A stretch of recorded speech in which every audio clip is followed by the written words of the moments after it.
You know, it's wild how sometimes a single social media post can just ignite a debate that reveals something so much bigger about the world we live in.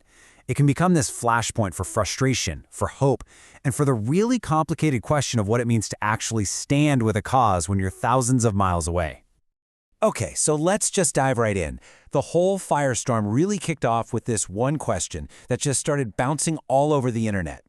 How does one of the world's most famous activists, Greta Thunberg, end up right in the middle of a life-or-death struggle happening inside Iran?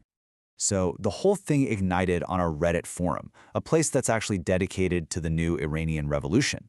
And it started pretty simply. A user pointed out that the accusation that Greta Thunberg was silent, well, it just wasn't true. She had posted about it.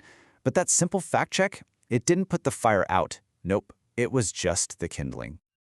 To really get why this debate got so incredibly charged, why one post was put under such an intense microscope, we have to understand what's at stake on the ground in Iran.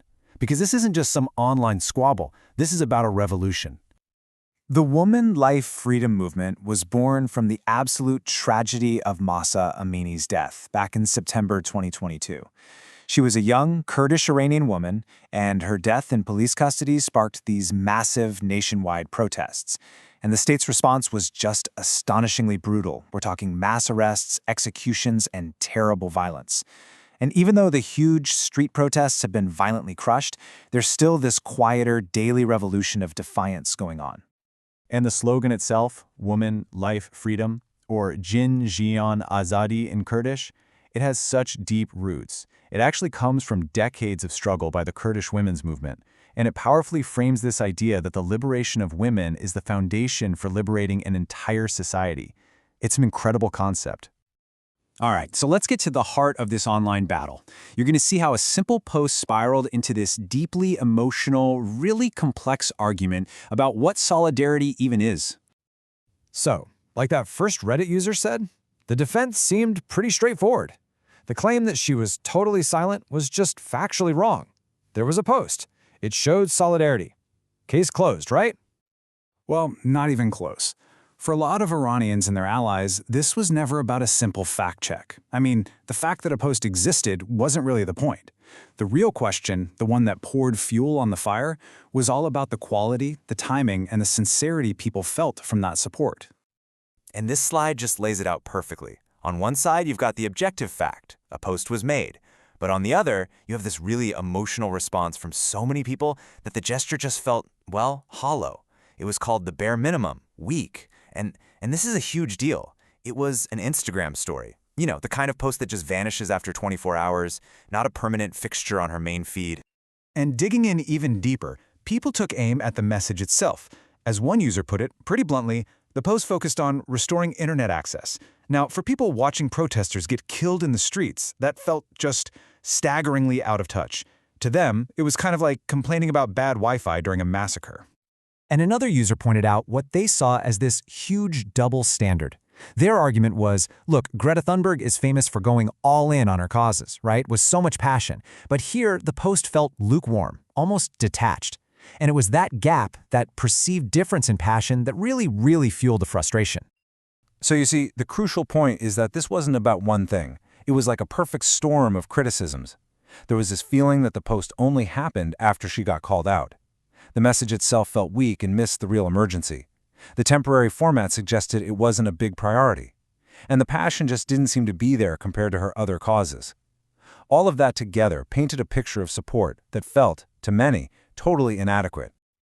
And from that point, the whole conversation just spiraled outwards. It quickly stopped being about Greta Thunberg at all and started touching on these much bigger, way more complicated frustrations with international politics and specifically the global left.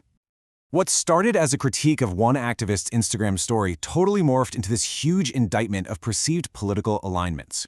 Users started connecting dots, whether they were right or wrong, between what they saw as a weak stance and this whole web of other political associations.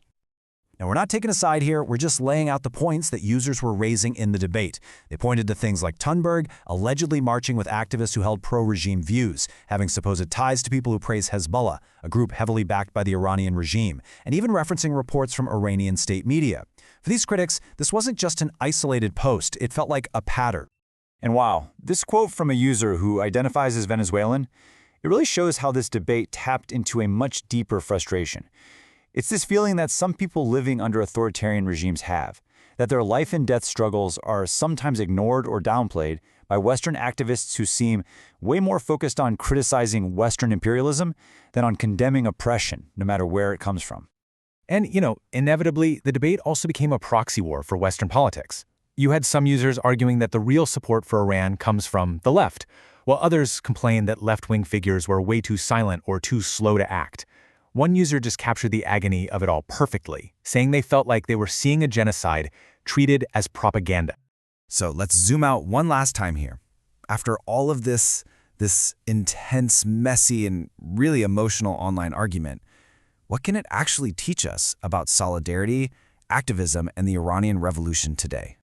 Because ultimately, the wave of anger that was aimed at Greta Thunberg, it wasn't really just about her. It was a symptom of a much, much deeper desperation.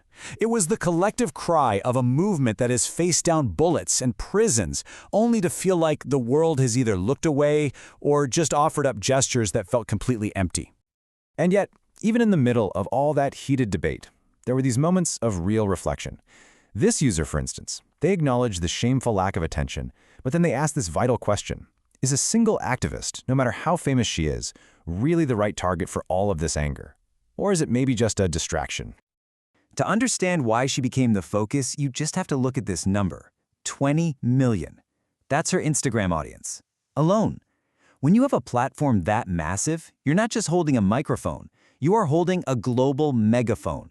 And for a movement that is desperate to be heard, any perceived misuse of that megaphone doesn't just feel like a missed opportunity, it can feel like a deep betrayal. And all of this leaves us with a question that just echoes long after the online arguments have faded away.